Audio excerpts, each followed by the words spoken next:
আমার মস্তিষ্ক এখন সাকিব আল হাসানের মতো হয়ে গেছে আর কি। সময়ের সাথে সাথে মানুষ শেখে, তখন খুব মাথা গরম ছিল। আর সাকিব আল হাসান তো ওইটা না।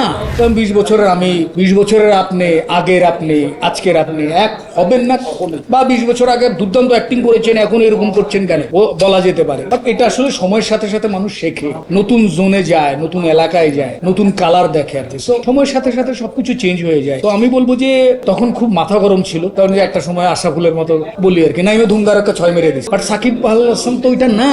সো আমার কাছে মনে হয় যে আমার মস্তিষ্ক এখন সাকিব আল হাসানের মতো হয়ে গেছে আর কি। আমি ঠান্ডা মাথায় সামনে পিছনে কি হচ্ছে না হচ্ছে বুঝে শুনে খেলতে পারি। যদি ডিরেক্টর আমাকে প্রপার ভাবে নাও বুঝাইতে পারে, তখন আমি ক্যারেক্টার অনুযায়ী বুঝে কি সে একটা সুতা হইলে লাগে কি ব্যাপার, ক্যারেক্টার কি এই সে বুঝে টুঝে আমি মোটামুটি বেরিয়ে যেতে পারি। কেন? কারণ আমি চাই যে ওই ডিরেক্টর আমাকে একটা পেমেন্ট করে, আর আমার একটা দায় আছে যে আমি বাড়ি চলে গেলাম, খারাপ লাগে, আমার কষ্ট লাগে, আমি ক্যারেক্টারটা প্রপার ভাবে করতে পারি নাই, আমার রাতে ঘুম হয় না। হ্যাঁ, আবার এখনো আমার কাছে মনে হয় যে এত বছর কাজ করার পরও আগামীকালকে আমার শুটিং, আমি ক্যারেক্টারটা খোঁজার চেষ্টা করি যে মানে গল্প থেকে বা আমি যখন শুনছি, এটা আমার ব্যর্থতা, ডিরেক্টরের না, হয়তো আমি কোনো সুতা পাচ্ছি না, মানে প্রতিটা ক্যারেক্টারের একটা গ্রাফ থাকে, ওই গ্রাফটা খুঁজে পাচ্ছি না, স্কেচটা আঁকতে পারি নাই, বুঝতে পারতেছি না, একদম খুব অস্থির লাগে আর কি। শুটিং এ যাচ্ছি, মনে হচ্ছে কি করব জানি না। আবার যেমন ডিরেক্টর আমাকে বলবে আমি মুখস্থ বলে দিব, ওইটাও আমি চাই না। আমি চাই যে ক্যারেক্টারটা বোঝার চেষ্টা করি। তখন আমার যেটা হয়, মাঝে মাঝে কচি ভাইয়ের অজান্তে কচি ভাই জিজ্ঞেস করি, কচি ভাই এ হচ্ছে সে হচ্ছে, নানান কথা প্রশ্ন করি। আবার তারেক ভাইকে প্রশ্ন করি, তারেকের নাম তো, তারেক ভাইকে জিজ্ঞেস করি, তারেক ভাই আমার কি হবে,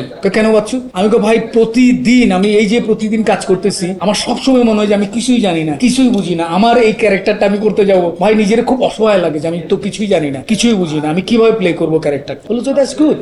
এই যে তুমি জানো না, ফিল করো, এটাই তোমাকে আগায় নিয়ে যাবে। তারেক ভাই আবার মামুন ভাইদেরকে জিজ্ঞেস করি যে মামুন ভাই কি করা যায়, আমার ফিল হয় এটা সত্যি। এখনো মনে হয় যে রাতে ঘুমাইতেছে না, কালকে একটা ক্যারেক্টারটা মাথায় আসে নাই, স্কেচটা পাচ্ছি না, সুতোটা পাচ্ছি না, আমার ঘুমাইতেছে না, সকালে যাবো যাইতেছি কিন্তু ঘুমোচ্ছে না, যে ক্যারেক্টারটা কি বুঝলাম না, কিভাবে খেলবো। হ্যাঁ, এই আর কি।